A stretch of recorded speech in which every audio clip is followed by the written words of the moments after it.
आणि आता बातमी शिर्डीमधून साई संस्थानचे कर्मचारी चोर निघालेत। शिर्डीच्या साई मंदिरामध्ये सुमारे पाऊण कोटींची चोरी पकडली गेली आहे, ज्यामध्ये 47 कर्मचाऱ्यांचा सहभाग होता। ज्या कर्मचाऱ्यांवरती आता गुन्ह्यांची नोंद झाली। शिर्डीतली ही घटना आहे।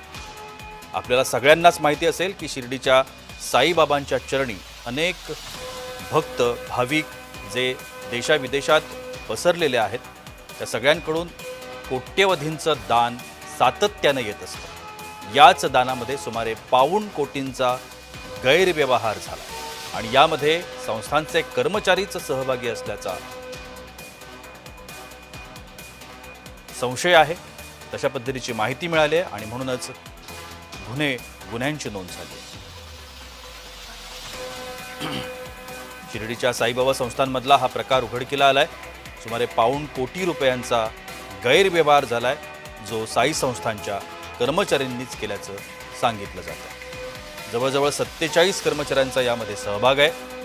47 कर्मचाऱ्यांवर म्हणूनच गुन्ह्याची नोंद करण्यात आली। साई संस्थानमधला हा प्रकार उघडकीला आलेला आहे। आपण या सगळ्या संदर्भात अधिक माहिती घेण्याचा प्रयत्न करूया।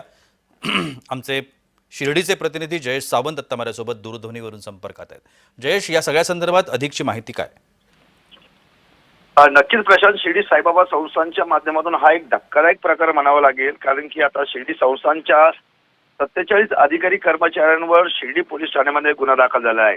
हा गुन्हा जो दाखल झालेला आहे तो साई आश्रमामधील 77 लाखाहून अधिक जी रकमेचे जे विद्युत साहित्य आहे ते चोरी केलं, अपहरण केल्या प्रकरणाचा संदर्भात हा गुन्हा दाखल झाला आहे।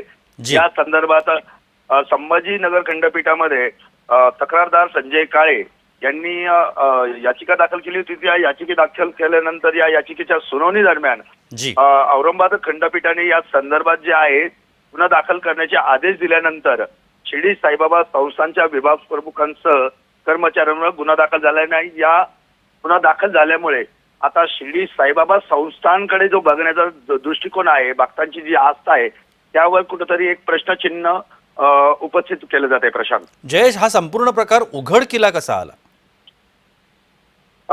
जे माहिती अधिकारी सामाजिक कार्यकर्ते आहे संजय काळे यांनी वारंवार या मागील काही दिवसांपासून या प्रकरणाचा पाठपुरावा करत होते आणि या संदर्भात त्यांनी औरंगाबाद खंडपीठामध्ये या ठिकाणी याचिका दाखल केली होती, कारण की कोणत्याही प्रकारची दखल या जे विद्युत उपकरणांच्या चोरी संदर्भात संस्थांकडून पाठपुरावा होत नव्हता। आणि त्यानंतर त्यांनी जी याचिका दाखल केली त्या याचिकेच्या दरम्यान खंडपीठाने या संदर्भात गुन्हा दाखल करण्याचे आदेश दिल्यानंतर हा संपूर्ण प्रकार उघडकीस आलाय आणि आता त्याच्यावर गुन्हा दाखल झालाय। नक्कीच, धन्यवाद जयेश, आपण दिलेल्या विस्तृत माहिती करता।